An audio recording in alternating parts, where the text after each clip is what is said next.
आज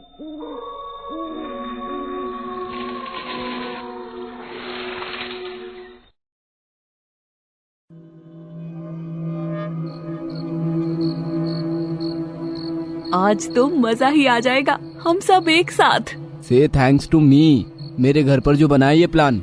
अच्छा, और हम जो घर वालों से झूठ बोल कर आए हैं उसका क्या? तो क्या?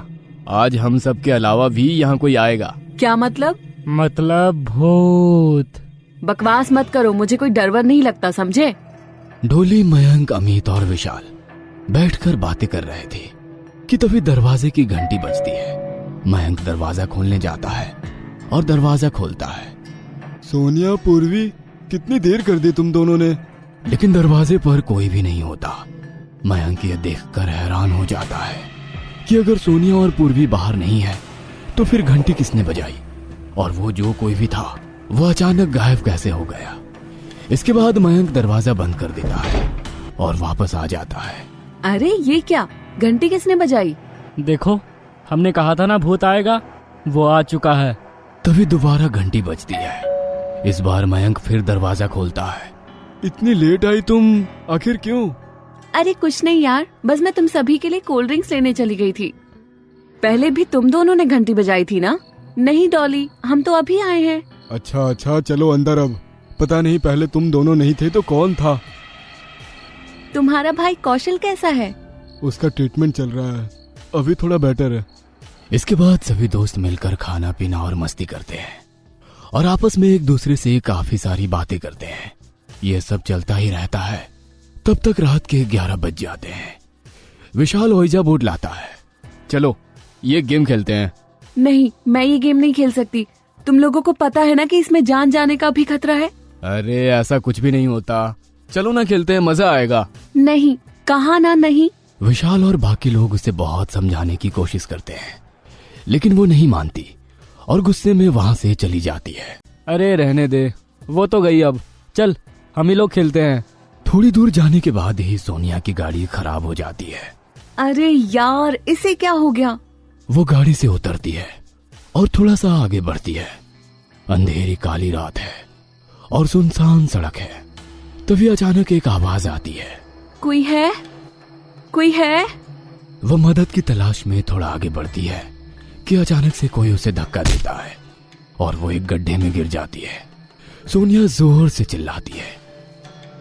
सभी ने गेम खेलना शुरू कर दिया है। सभी लोगों ने उस ओइजा बोर्ड के बीच में अपना हाथ रखा हुआ है। इतनी देर हो गई, भूत तो आया नहीं। तुम्हारे रहते यहाँ कोई और भूत कैसे आ सकता है? हाँ, और इसी भूतनी से तुम्हें प्यार हुआ है। तुम लोग बड़े मजाकिया हो यार। सभी लोग हंसी मजाक कर ही रहे थे कि अचानक से किचन में बर्तन गिरने की आवाज आती है। ये क्या था? वो क्या यार, तुम क्यों डरा रहे हो? लगता है हमने किसी आत्मा को जगा दिया है। अच्छा, अगर ये बात है तो मुझे मिलवाओ उससे। जल्द ही मिलोगी। यार मुझे डर लग रहा है अब। मुझे भी, प्लीज तुम लोग ऐसी बातें मत करो यार। तभी थोड़ी देर बाद खिड़की के शीशे टूटने की बड़ी जोर से आवाज आती है। सभी लोग उस खिड़की के पास जाते हैं और देखते हैं कि वहाँ पर किसी बिल्ली का कटा हुआ सिर पड़ा है। ओह गॉड, इसका तो खून भी बह रहा है। लगता है किसी ने अभी इसे मारा है। प्लीज यहाँ से चलो। अरे ये तेरे पड़ोसी का बच्चा तो नहीं है जो बहुत शैतानी करता है? लेकिन इतना छोटा बच्चा ऐसा कैसे कर सकता है? लगता है ये किसी आत्मा का काम है। मुझे यहाँ से जाना है, प्लीज। डोली दरवाजे की तरफ भागती है और जाने के लिए दरवाजा खोलने की कोशिश करती है, पर दरवाजा तो मानो जैसे जाम हो चुका था। ये दरवाजा किसने लॉक कर दिया? उफ़्फ़ो, ये क्या हो रहा है विशाल? यार मुझे खुद नहीं पता।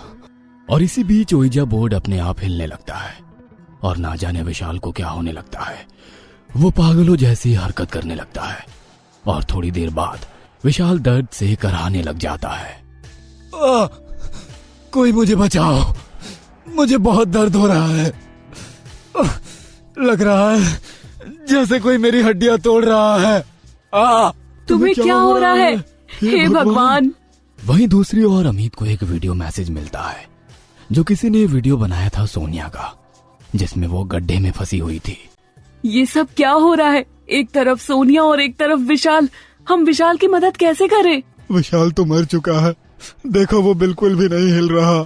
पूर्वी और डॉली रोने लगती है कि तभी अमित के पेट में उड़ते हुए एक चाकू आकर लग जाता है और अमित वहीं गिर जाता है। बचाओ। अमित, ये तुम्हें क्या हो गया? उठो अमित, उठो। कि तभी मयंक के चीखने की आवाज आती है। कोई अदृश्य शक्ति उसे दूसरे कमरे की ओर खींचने लगती है। डोली, पूर्वी, मुझे बचाओ। मैं आ रही हूँ मयंक। लेकिन तभी वहां लाइट चली जाती है और वो ओइजा बोर्ड भी वहां से गायब हो जाता है। हम क्या करें डॉली? हिम्मत रखो पूर्वी, सब ठीक हो जाएगा। और तभी सभी मरे हुए लोगों की हंसी और चीख वहां पर सुनाई देने लगती है। दोनों लड़कियां कान बंद करके रोने लग जाती है और चिल्लाती है, नहीं। तभी थोड़ी देर बाद ताली बजने की आवाज आती है और लाइट भी आ जाती है। मयंक, अमित, सोनिया और विशाल जिंदा थे और हंस रहे थे। तुम सभी जिंदा हो? और सोनिया, तुम तो गड्ढे में गिर गई थी ना? हाँ, मैं वहां से निकलकर वापस आ गई। तुम भी मिली हुई थी इसका मतलब। क्यों, फिर मजा आया ना? बिल्कुल भी नहीं।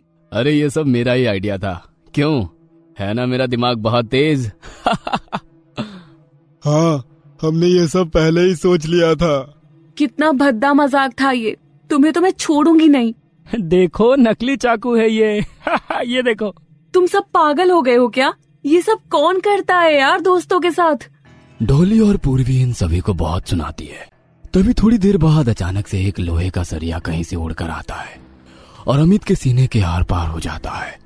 अमित को तड़पता हुआ देखकर पूर्वी नाराज हो जाती है। फिर से मजाक कर रहे हो क्या? उठो, फिर से मजाक। लेकिन इस बार कोई मजाक नहीं है। तुम ना रहने दो, बार बार मजाक नहीं चलता। पूर्वी सरिया बाहर खींचती है और अमित जोर से चिल्लाता है और पूर्वी देखती है कि उसके शरीर से नदी की तरह खून बह रहा है और अंदर के अंग भी दिख रहे हैं। पूर्वी डर के मारे पीछे गिर जाती है और चिल्लाने लग जाती है। उससे ये नजारा देखा तक नहीं जा रहा था। ये तो सच में आर पार हो गया है अमित। यहाँ सच में कोई है, अब कोई प्रैंक नहीं कर रहा है, ये रियली हो रहा है guys. So be very careful everyone. मैंने कहा था ना मत खेलो वो गेम। अब चलो यहाँ से जल्दी। पता नहीं हमने अनजाने में किसे यहाँ बुला लिया है। अमित वाकई में मर चुका था। पूर्वी को यकीन नहीं होता और वो बहुत रोने लग जाती है। सभी लोग डर जाते हैं और इस बार वाकई में दरवाजा भी लॉक हो चुका था। वहीं सब लोग देखते हैं कि अचानक से पूर्वी का शरीर हवा में लटकने लग जाता है। ये क्या हो रहा है? हम सब मारे जाने वाले हैं। ऐसा मत कहो सोनिया, हिम्मत रखो। अब कोई नहीं बचेगा, कोई नहीं बचेगा। और तभी पूर्वी का शरीर ऊपर हवा में उड़कर बहुत जोर जोर से बार बार नीचे गिरता है, जिससे उसकी पूरी हड्डियां टूट जाती है और वो खून से लथपथ हो जाती है। चारों तरफ डर का माहौल हो जाता है। सोनिया वहां से भागने की कोशिश करती है कि तभी कोई अदृश्य शक्ति उसका सिर जोर से दीवार में मारती है, जिससे उसका पूरा सिर फट जाता है। अब वहां बस चारों तरफ खून ही खून था। ये सब उसी ओइजा बोर्ड का काम है। मैंने कहा था ना कि गेम नहीं खेलते हैं। चलो फिर से गेम खेलते हैं, क्या पता सब ठीक हो जाए। एक बार फिर से सभी लोग ओइजा बोर्ड के पास जाते हैं और उसके चारों ओर बैठकर फिर से गेम खेलते हैं। कौन हो तुम? क्या करने आए हो यहाँ? जो भी हो, अपने दुनिया में वापस चले जाओ। बताओ कौन हो? ये हमें नहीं बताना चाहता कि ये कौन है। बोलो, कौन हो तुम? हमें क्यों परेशान कर रहे हो? सब लोग अपनी आंखें बंद कर लो। सभी अपनी आंखें बंद करते हैं और उसके जवाब का इंतजार करने लग जाते हैं। बताओ कौन हो? बोलो, तुम ये सब क्यों कर रहे हो हम लोगों के साथ? इसी बीच विशाल की जुबान बहुत ज्यादा लड़खड़ाने लगती है।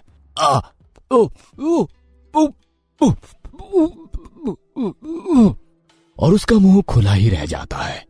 वो मयंक की तरफ इशारा करता है। विशाल, क्या हुआ? तुम क्या कहना चाहते हो? और तुम्हें क्या हो रहा है? तुम बोल क्यों नहीं पा रहे?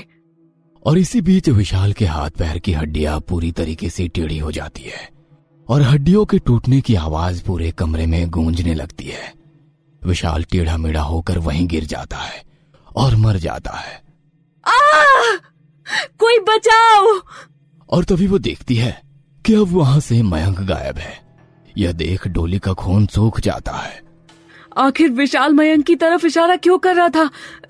कहीं मयंक कहाँ हो तुम? इतना कहकर वो पीछे मुड़ती ही है कि वहां मयंक आ जाता है और उसका गला पकड़ लेता है और बालों से खींचकर उसे दूर फेंक देता है। तुम ऐसा क्यों कर रहे हो मयंक? मैंने तुम्हारा क्या बिगाड़ा है? मैं तो तुमसे प्यार करती हूँ। ये बात सुनकर मयंक भावुक हो जाता है और अपने उस खूंखार रूप से सामान्य रूप में वापस आ जाता है।